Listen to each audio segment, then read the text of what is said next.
In September 2005, the city of Lubbock, Texas, woke to a nightmare buried in its own landfill.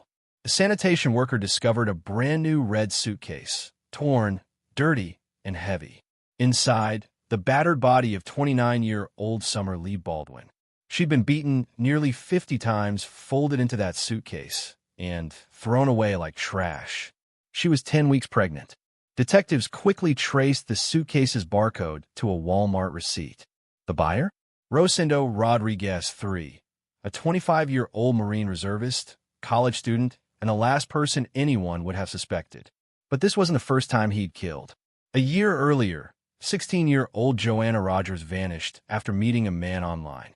Her body, too, would later be found inside another suitcase, buried deep in the same landfill.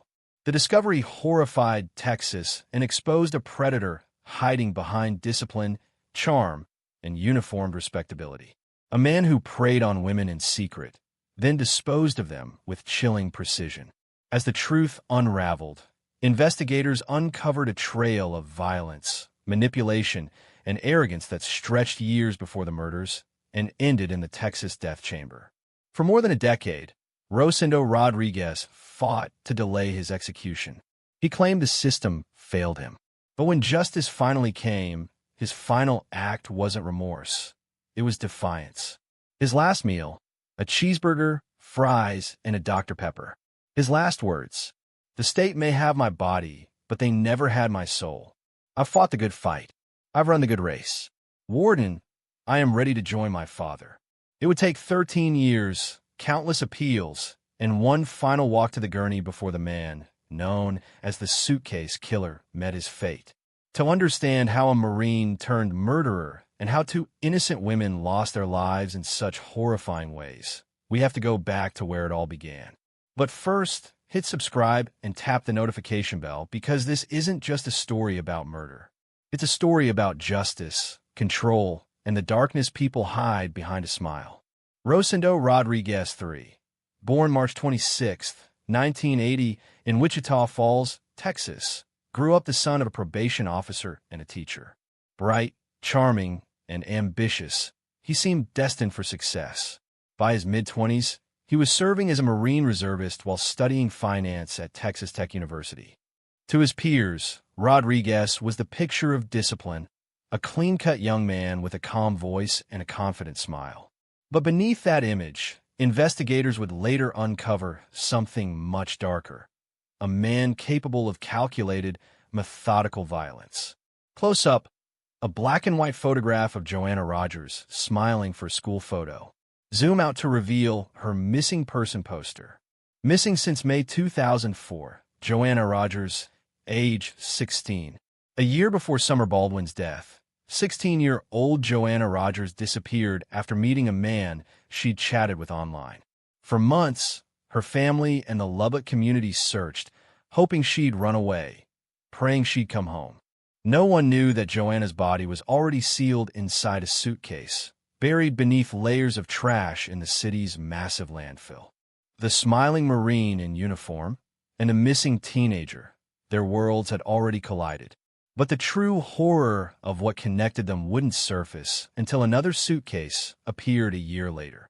September 13, 2005, just before dawn. A landfill worker spotted a red suitcase lying alone in the trash pile.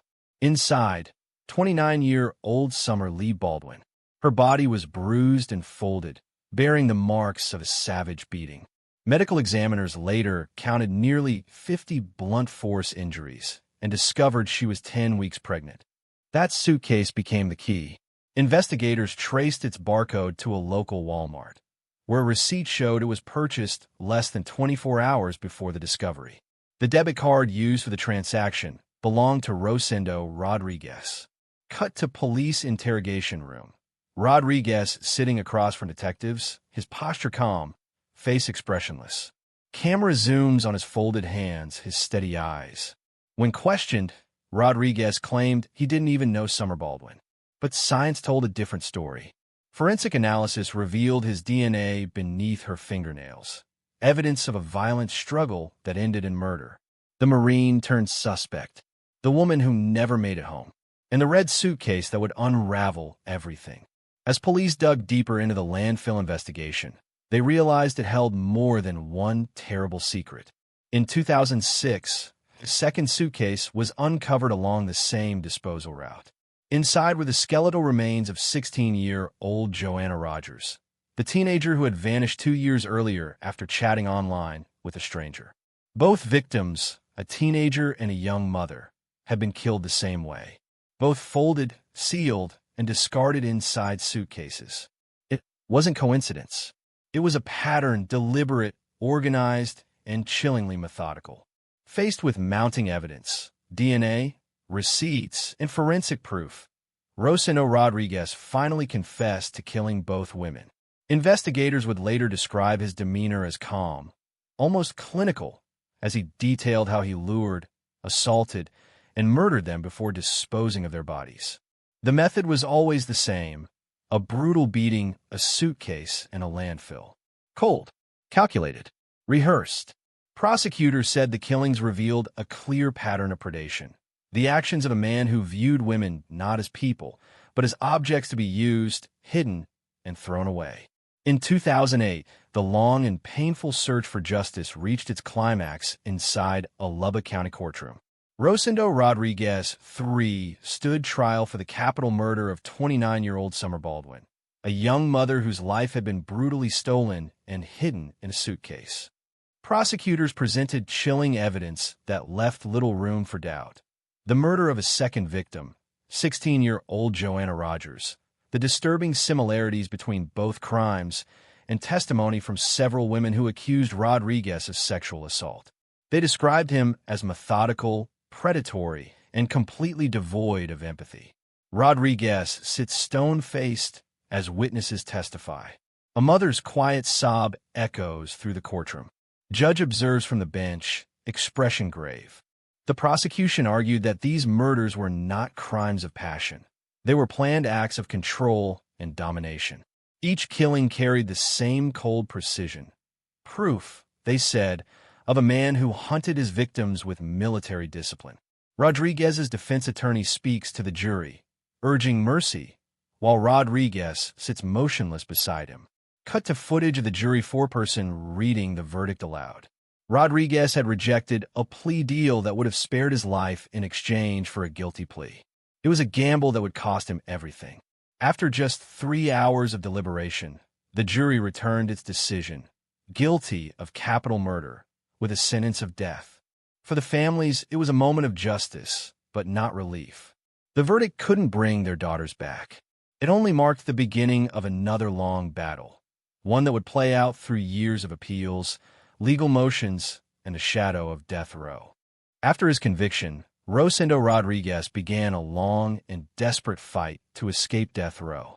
For more than a decade, he filed motion after motion, each one claiming that his trial had been tainted by lies, bad science, and misconduct.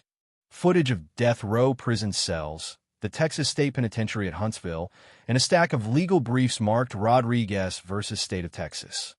His defense centered on one explosive claim, that the county's chief medical examiner, Dr. Sridhar Natarajan, had falsified autopsy reports in other cases and could not be trusted.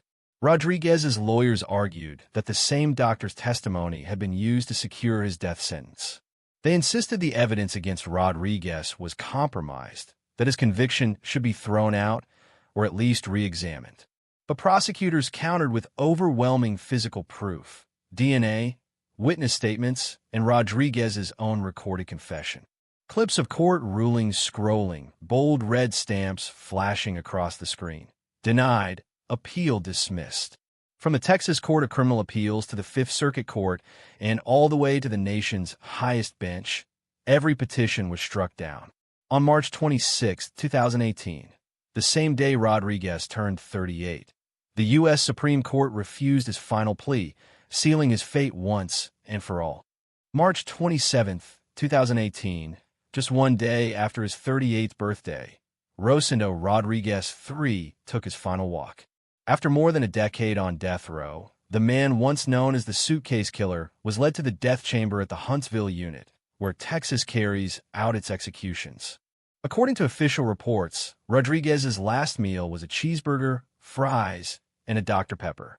Witnesses said he appeared calm, even defiant, as the guards prepared him for the lethal injection. Display, on-screen text, verified by TDCJ report. Execution time, 6:46 p.m. Central Standard Time. Drug, pentobarbital. As the lethal dose of pentobarbital flowed into his veins, Rodriguez used his final moments not for apology, but for declaration.